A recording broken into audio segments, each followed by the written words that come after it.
Your own understanding, truth under Babylon's empiricism. What up? Just want to jibber jab about the Matrix real quick. Resurrections, Matrix 4. It wasn't in no way what I thought it would be if they actually put effort into it, which they obviously did not.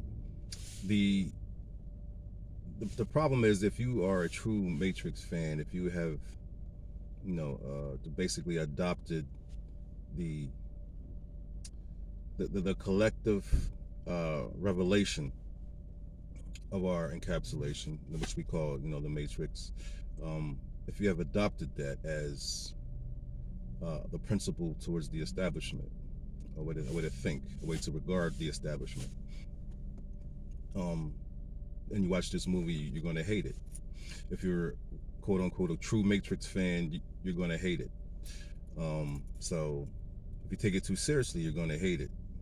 And I think the idea is to not take it too serious, to just look at it as what it is, it's basic entertainment. They could have made this an absolute blockbuster. They knew what the Matrix was. I'm speaking of Hollywood and the directors. They knew what the Matrix was, what it did, the part it plays in society's understanding of our condition right now.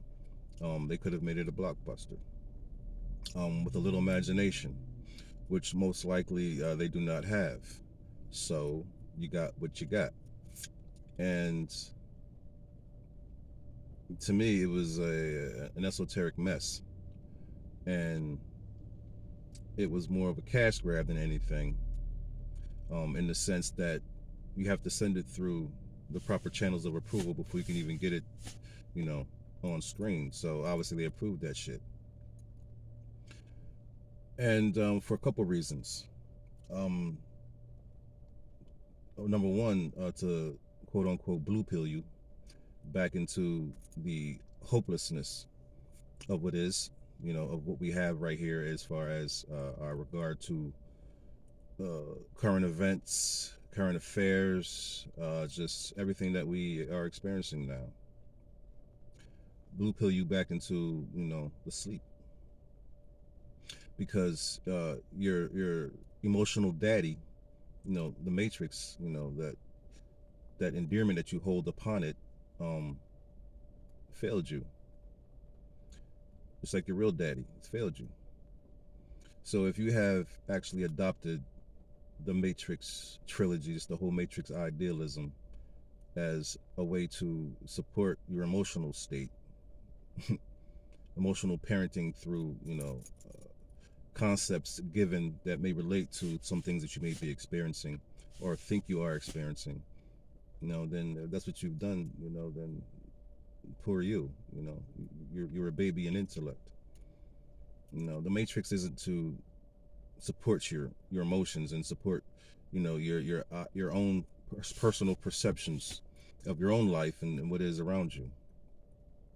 Unfortunately, every man has to come up with his own reality and his own perceptions when it comes to what he's dealing with out here.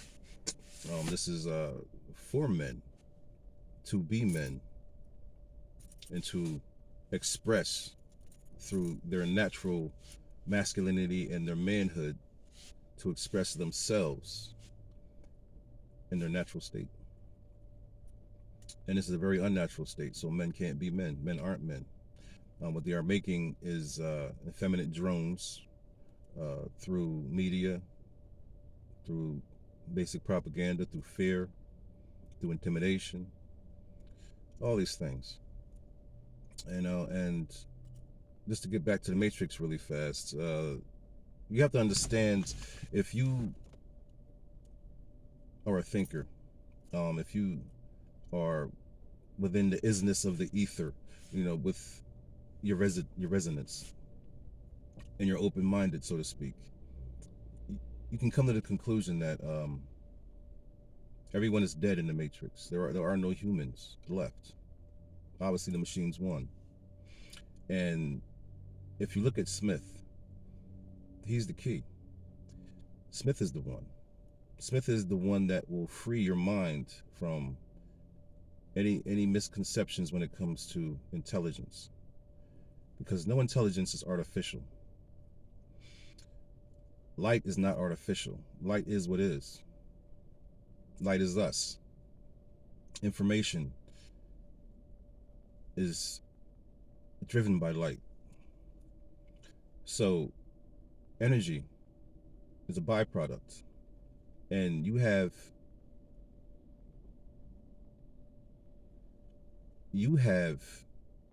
don't get byproduct too misconstrued, because energy is light and light is energy, and they are one and the same on a parallel scale. So let's get beyond that so we can get back to the matrix. And what my point is, energy wants to be free, wants to flow, wants to be and justify itself, like all energy, even sentience. So Smith is just that. He's that remainder. He's that anomaly that wants to be free. Neo is not free. He's tied to emotion. He's tied to a human perception. Smith is not. Smith is intelligence. Smith is the embodiment of what free will actually is. And the primitive perceptions that we have been taught to us. This way you can enslave the mind and the body. And this is what we have to be careful of, because they are terraforming our environment to fit a synthetic utopia. And they're terraforming your mind to accept it and to have no free will whatsoever, even when you think you do. There are no choices. It's an illusion. There is no money. That's an illusion. So don't be mad at the Matrix. Enjoy it for what it is. You know, it's just visual media, no more, no less. All the humans in the Matrix are dead. The idea of Smith is the justification for the repeating of the Matrix, for the story of the Matrix. That's what Smith is. The humans are dead. Intelligence wants to experience and understand just as we do. It wants to learn. And the only thing that intelligence can't really understand is human emotion. So you set up algorithms as this intelligence to experience through learning what humans go through and what triggers emotion, what actually is emotion coded. That's their only purpose. That's the purpose for the Matrix. It's a study, it's a simulation. All humans are gone. There are no humans. So you get that in your head. You can enjoy what you see and understand that there are going to make more Matrix. But, you know, they can go anywhere they want with it. That's the whole point. A modal is a modal is a modal, is a matrix within a matrix within a matrix. And you can make as many as you like, as big or as small. That's all.